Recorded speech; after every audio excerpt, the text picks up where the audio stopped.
My dear Wormwood, I am delighted to hear from Triptwise that your patient has made some very desirable new acquaintances, and that you seem to have used this event in a really promising manner. I gather that the middle-aged married couple, who called at his office, are just the sort of people we want him to know: rich, smart, superficially intelligent, and brightly skeptical about everything in the world. I gather they are even vaguely pacifist, not on moral grounds, but from an ingrained habit of belittling everything that concerns the great mass of their fellow man, and from a dash of purely fashionable and literary communism. This is excellent. And you seem to have made good use of all his social, sexual, and intellectual vanity. Tell me more. Did he commit himself deeply? I don't mean the words. There is a subtle play of looks and tones and laughs, by which a mortal can apply that he is of the same party as those to whom he is speaking. This is the kind of betrayal you should specifically encourage, because the man does not fully realize it himself, and by the time he does, you will have made withdrawal difficult.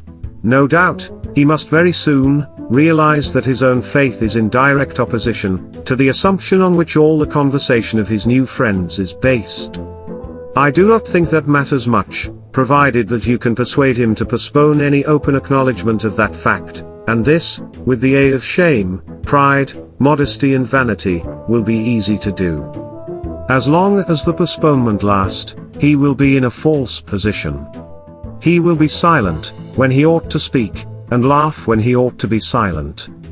He will assume, at first, only by his manner, but presently by his words, all sorts of cynical and skeptical attitudes, which are not really his. But, if you play him well, they may become his. All mortals tend to turn into the thing they are pretending to be. This is elementary. The real question is, how to prepare for the enemy's counterattack. The first thing is to delay as long as possible the moment at which he realizes this new pleasure is a temptation. Since the enemy's servants have been preaching about the world as one of the greatest standards for temptation for 2000 years, this might seem difficult to do. But fortunately they have said very little about it in the last few decades. In modern Christian writings, though I see much, indeed, much more than I like, about mammon, I see few of the old warnings about worldly vanities, the choice of friends, and the value of time. All that, your patient would probably classify as Puritanism, and may I remark, in passing, that the value we have given to the world is one of the really solid triumphants of the last 100 years. By it, we rescue annually thousands of humans from temperance, chastity, and sobriety of life. Sooner or later, however, the real nature of his new friends must become clear to him, and then your tactics must depend on the patient's intelligence.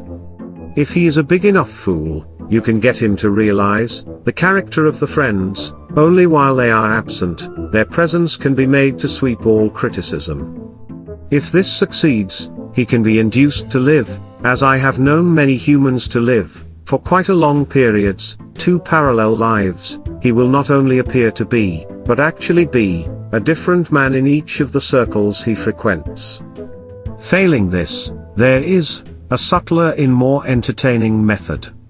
He can be made to take a positive pleasure in a perception that the two sides of his life are inconsistent. This is done by exploiting his vanity. He can be taught to enjoy kneeling beside the grocer on Sunday, just because he remembers that the grocer could not possibly understand the urbane or mocking world which he inhabited on Saturday evening, and, contrariwise, to enjoy the bawdy and blasphemous over coffee with admirable friends, all the more because he is aware of a deeper, spiritual world within him which they cannot understand. You see the idea? The worldly friends touch him on one side and the grocer on the other, and he is the complete, balanced, complex man who sees around them all. Best, while being permanently treacherous to at least two sets of people, he will feel, instead of shame, a continual undercurrent of self-satisfaction. Finally, If all else fails, you can persuade him in defiance of conscience, to continue the new acquaintance, on the ground that he is, in some unspecific way, doing these people good by the mere fact of drinking their cocktails and laughing at their jokes, and that to cease to do so would be, friggish, intolerant, and of course, puritanical. Meanwhile, you will of course, take the obvious precaution, of seeing that this new development, induces him, to spend more time than he can afford, and to neglect his work and his mother. Her jealousy, an alarm, and his increasingly evasiveness or rudeness, will be invaluable for the aggravation of the domestic tension. Your affectionate uncle, Screwtape.